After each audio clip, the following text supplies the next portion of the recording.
Welcome to this video all about this. So what is it? Well, this is basically galvanized steel tube.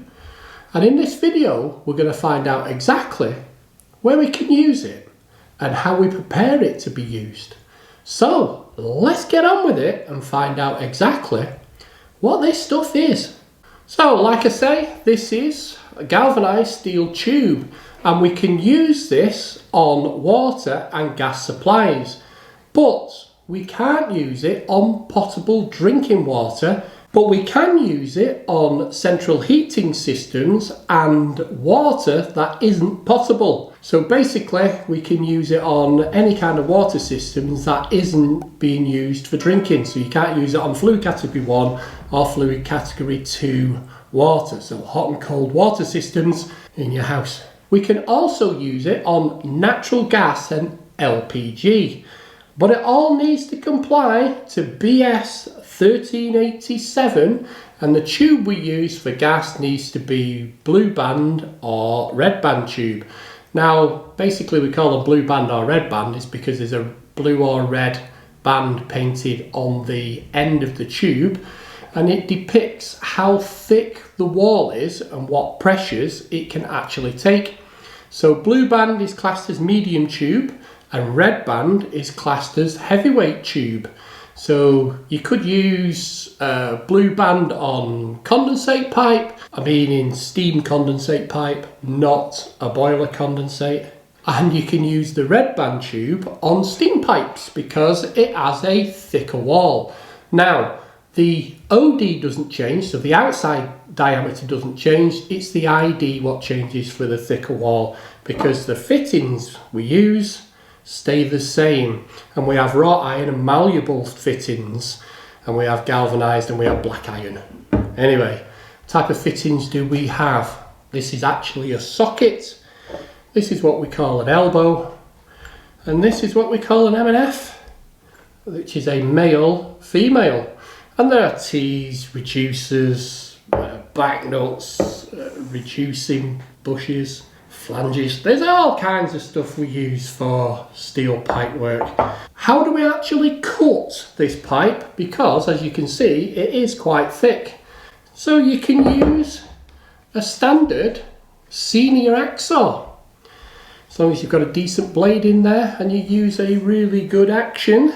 But what a lot of guys do is they use this, which is a hand cutter, like a pipe cutter. So there's a metal wheel in there and you twist it as you're turning it and you cut through it. So you could also use an angle grinder, which I wouldn't advise because they don't do a fantastic cut. And then you can use one of those like a still saw, which looks like a chop saw for wood, but it's actually got a blade in like an angle grinder. You could use one of those. But once you have cut the pipe, you could end up with a dodgy end like this one, and then you will need to chamfer the end to be able to do the next part. So chamfering it, you could either use just a standard file or you could use a grinder, which is pretty good, and you'll see me doing that in this video. Because in this video you're going to see me installing this stuff on an LPG boiler installation. So once we've cut it, we need now to put a thread on there. Now this thread here is what we call a taper thread. So there's two types of threads, there's a parallel thread and there's a taper thread. So inside there is a parallel thread, so when that screws up, what it does is it seals itself, or it goes tighter along the parallel thread. So then it tightens up. But to make this waterproof or gas proof, we need to use some kind of jointing compound. So we could use something like this stag jointing compound if we're using gas, so it can be used on gas. But it needs to comply to BS EN 751 Part 2. So basically you'll see me using this kind of stuff. Just put it on the thread and then screw it on. It does say not to put any inside the fitting, but I do have a few bad habits, and this is one of them I always picked up working with my dad, because As an apprentice, I did all my apprenticeship I was a commercial engineer working on huge installations on most of the food factories around this country, and I always seem to wipe my finger on the inside. And you'll also see I never wear gloves, but anyway, that's another matter. So once you put your paste on there, you can tighten it up. What else can we use instead of stag? Well, I have done a video all about all the different jointing materials you can use on plumbing, water, gas, and I will leave a link in the description below, and you can watch that video after you've watched this one if you haven't seen it. So we've got two types of PTFE, which are also to BS EN 7513. Well, this is to part 3. Anyway, so this is what we call unsintered PTFE, so it's floppy. That's what unsintered means, it's not had heat treatment. So if we're using this on water, we need a 50% overlap, and we could do 10 to 15 wraps. But when we use the gas PTFE, again we do a 50% overlap, but we only do 1 pass all the way down. And you can see this is about twice as thick as this one, if you can see that. So again, I explain all that in the video all about the different jointing compounds. So if I wanted to put some PTFE on this joint, I'll just take this off. What we need to do is get your thumb, stick it through the hole. Now, I learnt very, very early on in my plumbing career that I am naturally left-handed. And being left-handed and putting PTFE on a pipe makes you look a bit like you don't know what you're doing. So I learned to use my right hand very, very early when you're putting PTFE on. So this is the way the pipe is. I'm going to start at the back, and I am going to go 50% around the pipe.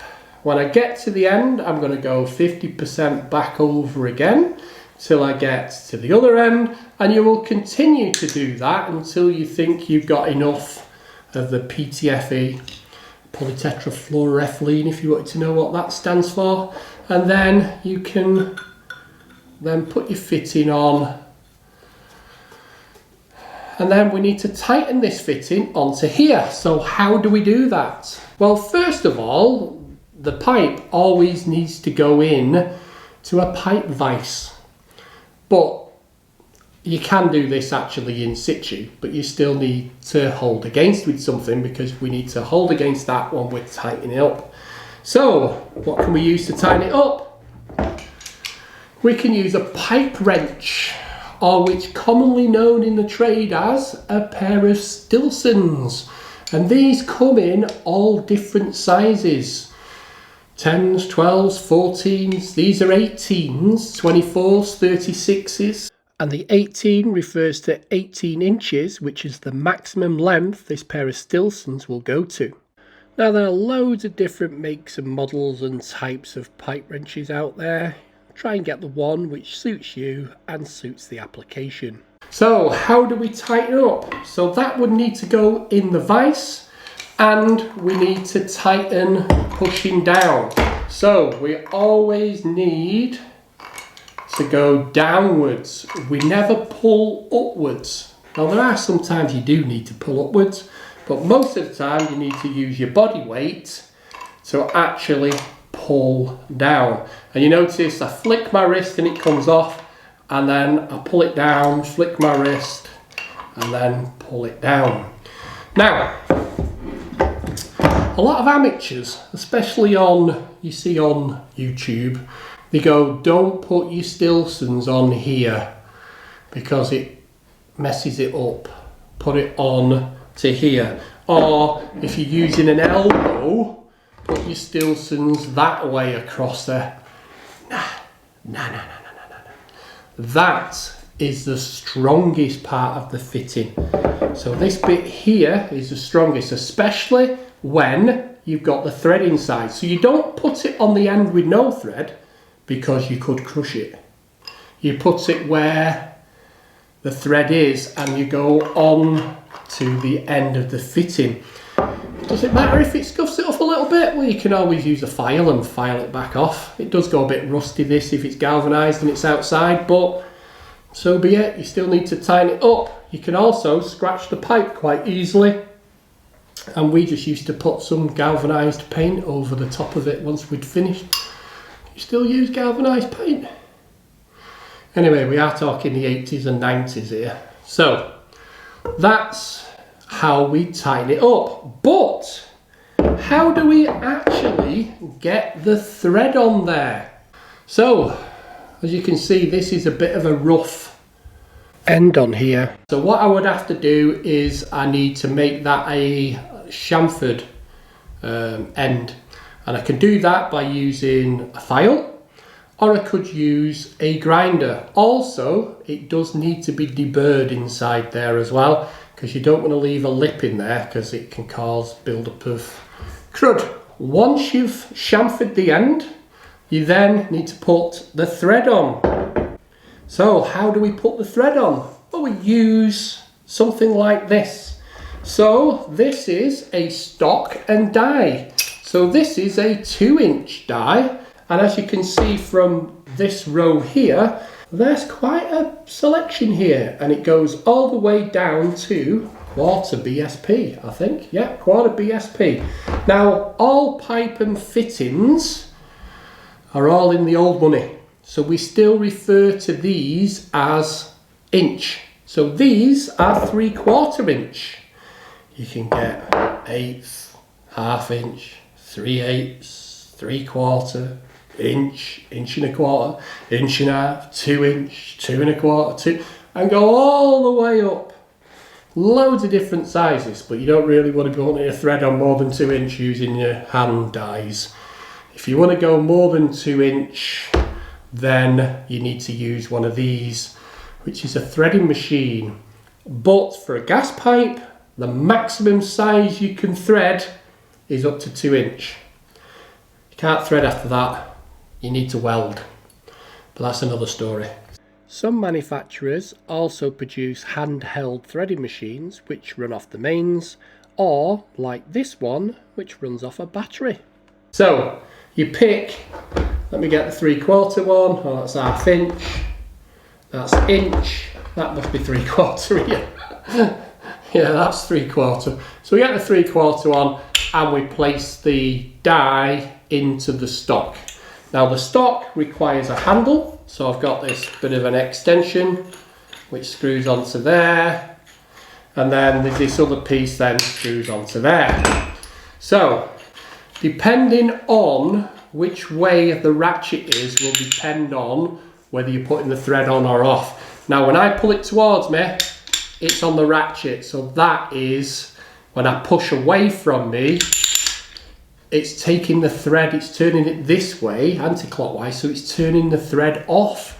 So we need to get this little lever here, pull it, twist it, so now when I pull towards me, it's now cutting on, and when I push away, it's making the ratchet. So you'll see that's how I put the thread on, and I'll explain all this when you see the next part of the video. But while we are putting the thread on, we need to use this stuff. So this is cutting oil. Now I keep referring to this in the video for some reason of cutting grease, because when I was an apprentice, when we did the hand stuff, we always used a grease rather than an oil.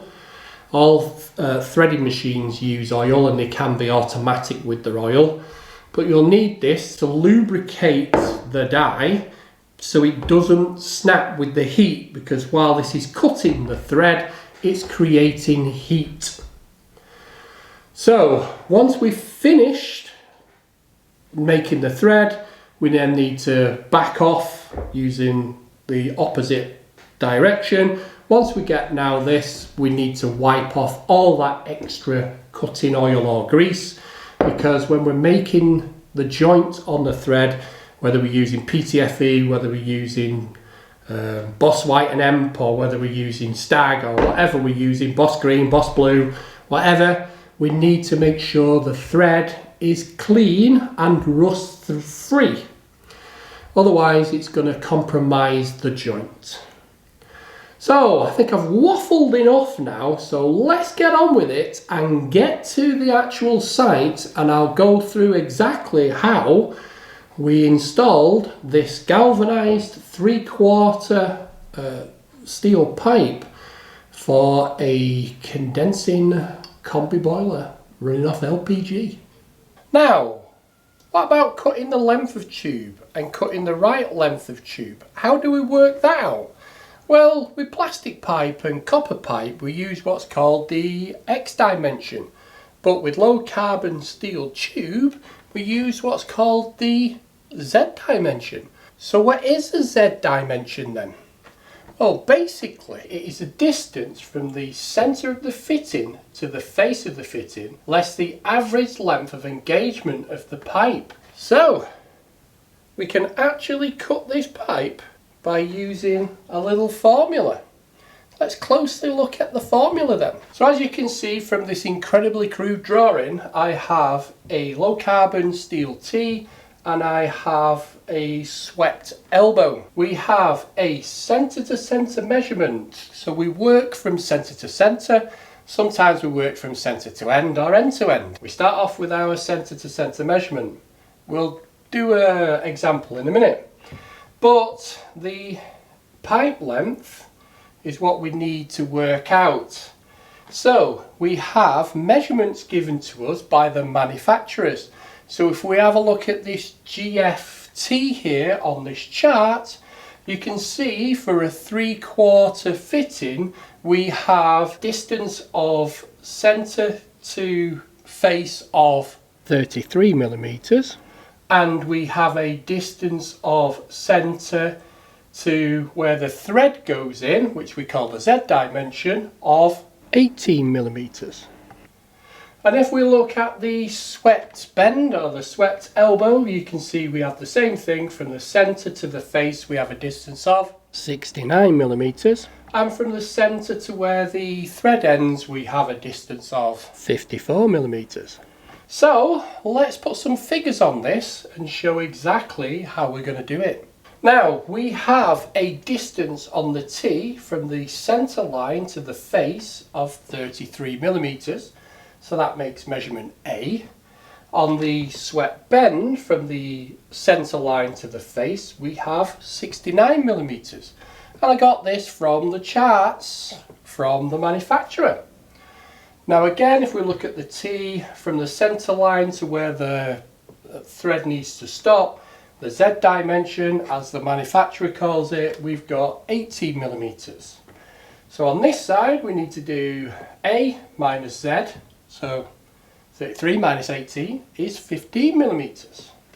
If we look at this side, we've got 54 millimeters for our Z dimension and 69 for our A dimension, so that also comes to 15 millimeters. So we take our length of centre to centre of 300 mm, what we require, and we minus these two sizes, so that comes to 30 mm, so our length of tube, end to end of our tube, would work out at 270 mm. So we would cut our tube, thread it at either end, put our jointing compound on, screw into our T, and then screw into the elbow, and there it is, done. So that's how we work out our Z dimension. Now, just going to have to put a chamfer on this because we need to put a thread on it. So Tom's just cut through with the hacksaw, so I'm just going to use the battery grinder just to put a bit of a chamfer, so when I use the dies it'll go on a lot easier. But first of all, make sure I put my PPE on. Now the chamfer will help the dies to start a lot easier than if you don't do it, because if you don't chamfer the pipe you're going to be pushing against the blunt end and it'll take a lot of pushing to get the dies started. So always make sure you chamfer your pipe before you use a set of stocks and dies.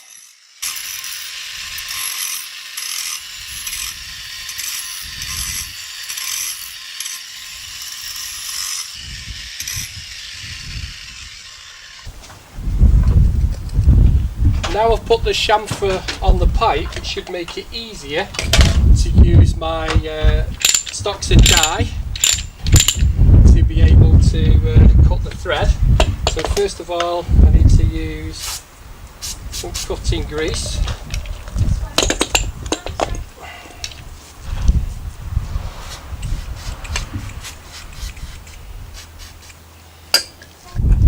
So it goes that way through.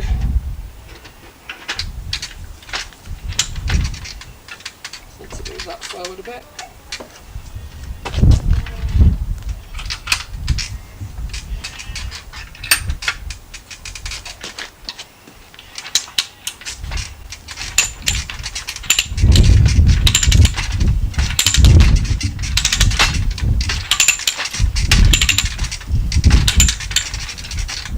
Then it's just using the ratchet to cut through and making sure I've got two threads sticking through the back of the die, and making sure as I'm going along I'm spraying the cutting grease to cut a nice thread.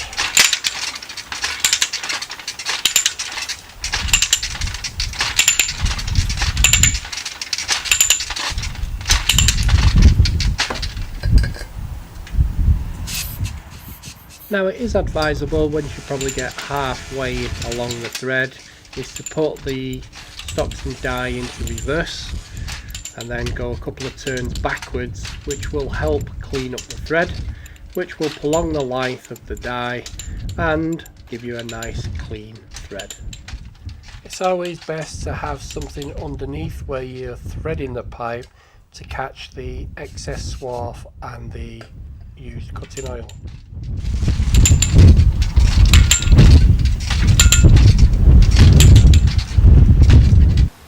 Now I've got two threads showing out the back, so all I have to do is reverse the dies and take it off,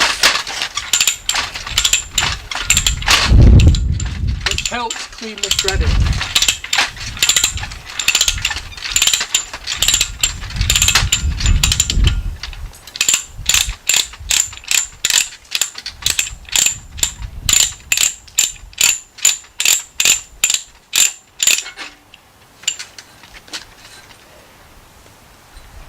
And that's how you cut a 3/4 thread in a piece of steel tube. Just make sure before you apply the actual jointing compound that you've removed all the cutting grease and oil you've used to make the thread, otherwise you could compromise your joint. It's also advisable to actually check the thread by screwing on the fitting first before you put on your compound.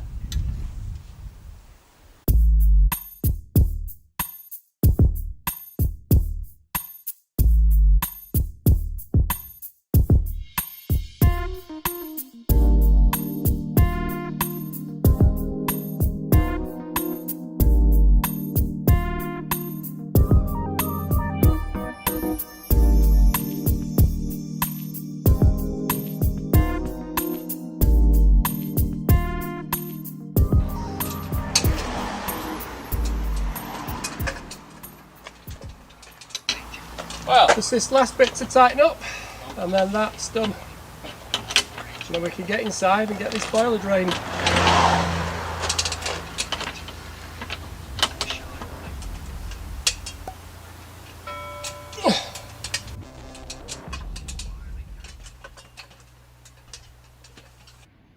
So that's the pipework installed. Let's get inside and start on this boiler.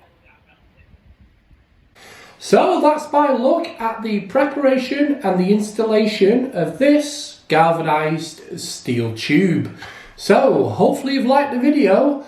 Don't forget, I'll leave that link in the description below for all the different jointing compounds, and I'll catch you on the next one. Cheers.